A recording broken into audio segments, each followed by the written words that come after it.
Halo teman-teman semua, kembali lagi di Bisikan Sentir. Ada cerita di setiap bisikan. Di episode kali ini kita akan membahas tentang kesurupan. Dimana pembahasan kali ini akan mendatangkan seseorang yang sering kesurupan. Kita datangkan langsung dari Purbalingga, Mas Artia. Halo Mas. Halo Bang Zaki, halo semuanya. Sehat Mas? Alhamdulillah agak demam Mas. Jadi mohon maaf kalau mungkin suara saya terasa agak bindeng atau dengung karena emang begini. Oh gitu. Oke. Ini tadi dari Purbalingga Mas? Atau dari mana? Iya, tadi habis dari rumah teman Purbalingga. Oh, rumah teman. Kalau saya bukan Purbalingga aslinya Mas. Oh, di mana Mas? Temanggung. Oh, udah pindah? Iya, enggak emang di situ kok. Oh, emang di situ ya? Saya kirain di Purbalingga teman. Enggak. By the way kita di sini mau ngobrol apa nih Mas?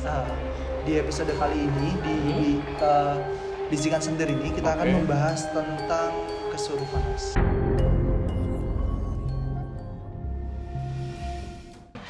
Oke Mas Artia. Oke. Boleh lah berbagi kisah dikit kesurupannya Mas Artia itu dulu pas waktu SMP itu gimana tuh? Ngomong-ngomong soal kesurupan ya Mas. Oh emang podcast ini tuh khusus bahas-bahas hal mistis gitu ya? Iya. Biar mereka itu takut. Oh gitu. Gak takut sama dosen aja. Jadi sebenarnya kalau saya sendiri tuh belum pernah ya Mas kalau ngalamin hal-hal spiritual kayak gitu ya. Kerasukan, kesurupan tuh saya belum pernah mengalami secara langsung. Cuman teman-teman saya ada beberapa yang pernah mengalami hal tersebut. Teman-teman. Iya, berarti nggak 1-2 orang doang, Iya, banyak. Banyak ya. Iya. Saya contoh nih, saya ada cerita menarik nih. Jadi saya tuh ada temen, dia anak kampus ini juga. Oh, anak kampus. Ya, cuma dia tuh perempuan. Oh, perempuan. Jadi di suatu saat itu dia sedang lagi ada agenda di organisasinya. Oke. Di acara seperti masa atau acara makrab gitu ya? Oh, ya makrab. Ya kayak acara kumpul-kumpul bareng organisasi gitu. Pengakraban. Malam pengakraban. Mesti kalau setiap organisasi itu mesti ada Pasti agenda ada, seperti iya, itu ya. Betul. Kalau Masnya tahu. Jadi di situ tuh saya ada denger cerita langsung dari teman saya sendiri yang mengalami hal tersebut. Kalau dia waktu makrab tersebut mengalami hal kesurupan itu. Jadi di awal tuh ceritanya tuh dia tuh memang sih salahnya dia tuh sedang dalam keadaan yang kurang baik. Dia sedang badannya kurang enak, sedang dalam keadaan pikiran juga. Pikirannya banyak. Jadi hal-hal negatif tuh gampang buat masuk. Apalagi kalau kita tuh sedang dalam di lingkungan baru. Apalagi kalau bisa lihat lingkungannya tuh kayak singgup, mungkin juga udah lama nggak ditempatin. Kayak kalau kita makrab kan mesti tujuannya kita kalau di Jogja mesti yang di gunung-gunung, yang agak pelosok-pelosok gitu kan. Betul. Di Temanggung? Enggak. Itu kalau nggak salah di daerah Kaliurang. Iya banyak sih Kaliurang. Hati yang di Kaliurang tuh. Yang makrab di Kaliurang jangan deh. Mending makrab di kampus aja udah. Enggak gitu, enggak seru dong kalau di kampus. Gitu. Jadi waktu di Kaliurang tuh itu tuh bangunan lama, kayak bentuknya tuh kayak pendopo gitu Mas. Oke. Jadi kayak bangunan pendopo. Memang tempat itu tuh ditempatin kalau ada agenda doang. Jadi bukan tempat yang setiap hari itu di situ ada orang. Jadi memang kalau ada agenda atau ada tamu yang nyewa, baru tempat itu dihuni. Seperti itu. Itu sama Wowo. Wowo. Siapa Wowo? Apa sih kemarin? Welwo. Beda. Bukan itu. Kita nggak bahas Welwo lagi. Beda. Jadi di situ tuh udah tempatnya singgup, orangnya juga sedang ada pikiran, banyak lagi stres lah kalau ngomong. Kebetulan juga ada agenda tersebut. Nah hal negatif gampang masuk. Kayak contohnya kayak setan lah atau apa. Kerasukan kan identik dengan kemasukan jin. Setan lah kita ngomongnya. Hantu kalau gitu. Kalau parahnya sih iblis. Nah waktu itu tuh kejadian tuh malam Mas, sekitar jam habis isya lah. Jam-jam segitu. Tapi dia tuh udah ngerasa mulai nggak enak itu waktu dari sore. Karena dia tuh berangkat dari kampus tuh habis asar, nyampe Kulon Progo tuh sebelum maghrib. Nyampe daerah sana tuh emang katanya feel-nya perasaannya udah nggak enak banget. Oh gitu. Bener nih, malamnya langsung nggak sadar, katanya pingsan. Ya, dia bener-bener nggak sadar. Dia nggak tahu dia yang dirasain dia tuh kenapa tiba-tiba kayak tidur aja, kelelap aja gitu. Oh berarti kesurupannya nggak teriak-teriak, nggak Belum. joget-joget. Oh, belum. Nanti ada segmennya sendiri. Oh, gitu. Jadi yang awal dirasain tuh badannya katanya lemes, terus dia pingsan otomatis nggak sadar. Dia nggak tahu dia tuh kenapa waktu pingsan tuh berontak lah atau apa. Nah, ditolongin temannya, dia tuh ngigo mas. Orang itu tuh dia tuh ngigo kayak pengen mati, capek hidup, pusing, sama dia tuh orangnya kecil, kurus, tapi tenaganya tuh waktu dia kerasukan itu kenceng banget, gede banget.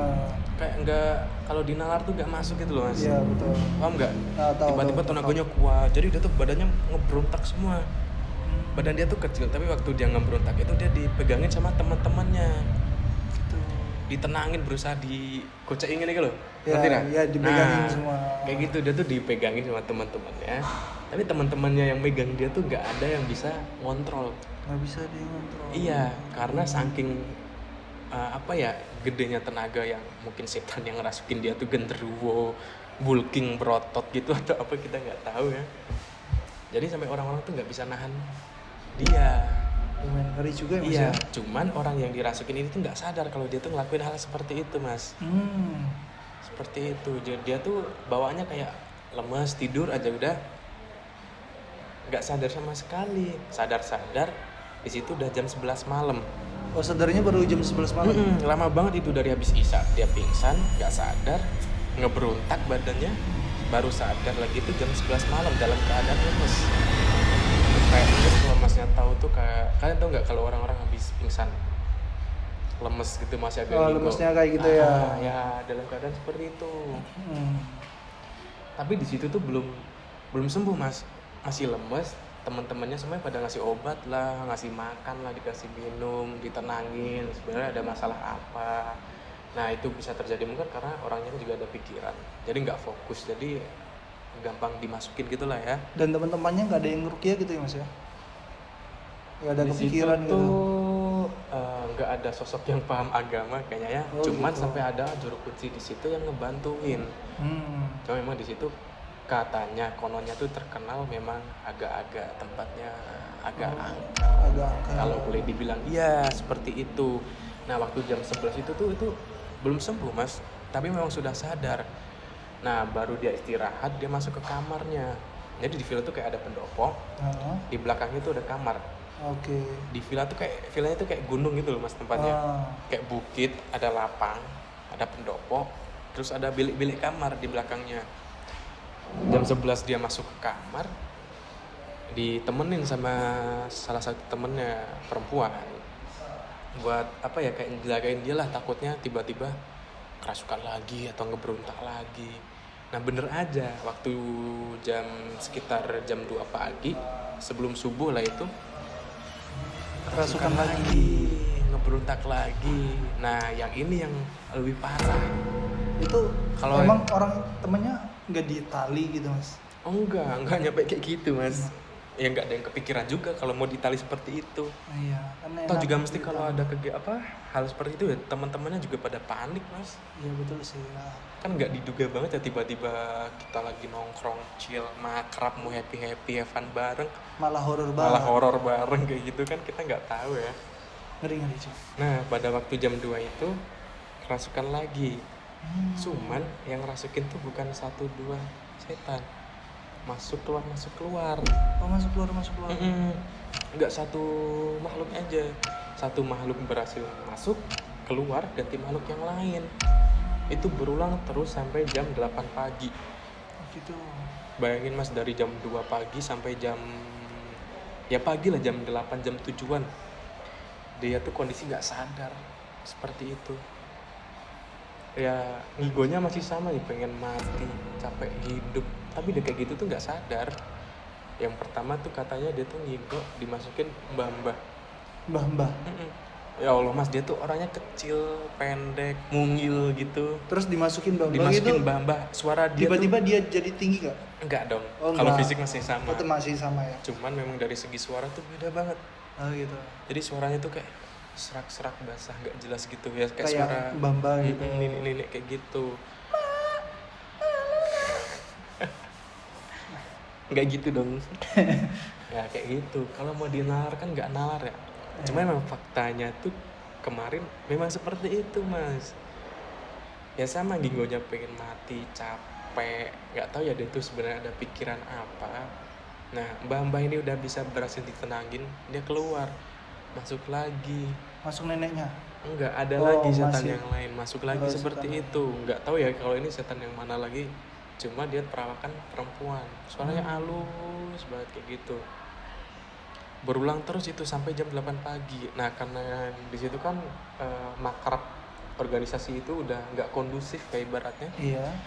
Akhirnya mau nggak mau yang kesurupan itu dibawa pulang ke kota, ke Jogja. Ke Jogja, balik ke Mm-mm. kosnya. Dibawa pulang di kosnya, waktu dalam perjalanan juga pun masih berontak, Masih Mas. berontak. Bayangin, dia kan diantar pakai mobil kan.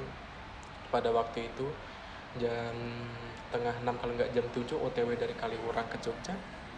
Mobilan, dia masih nggak berontak di mobil, Mas. Gitu. Katanya dia tuh pengen keluar dari mobil. Bayangin coba, lagi nyetir enak,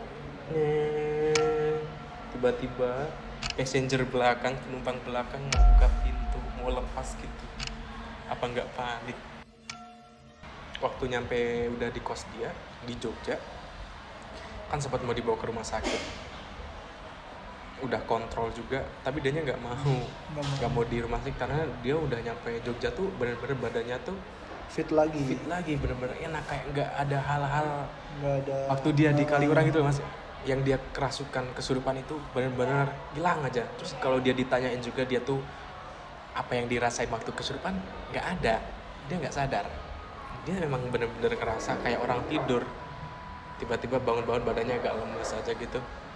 Cuma waktu bener-bener udah nyampe kos itu ya badannya balik lagi seger, kayak tenaganya yang udah diserap dari hantu-hantu yang masuk itu jadi balik lagi jadi normal gitu.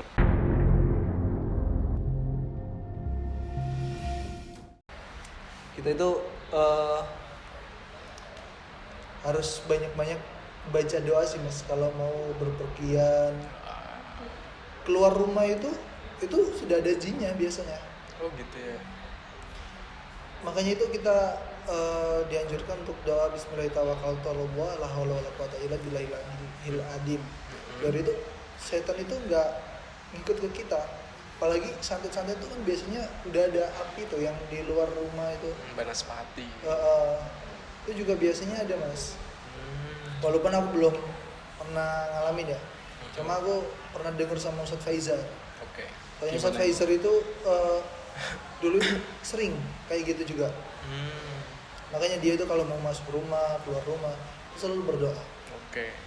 Jadi setiap mau kemanapun, berpergian kemanapun, itu selalu berdoa. Walaupun Bismillah aja itu udah Cukup banget. Udah cukup banget, Mas.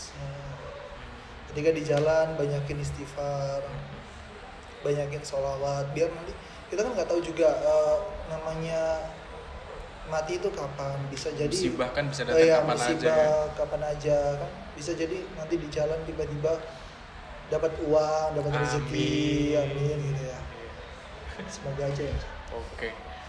Tambahan ya dikit aja mungkin dari aku, kalau kita ke tempat baru, apalagi ke tempat yang benar-benar kalau dilihat itu mungkin ya singup atau udah lama nggak ditempatin, alangkah baiknya kalau kita tuh jaga sikap.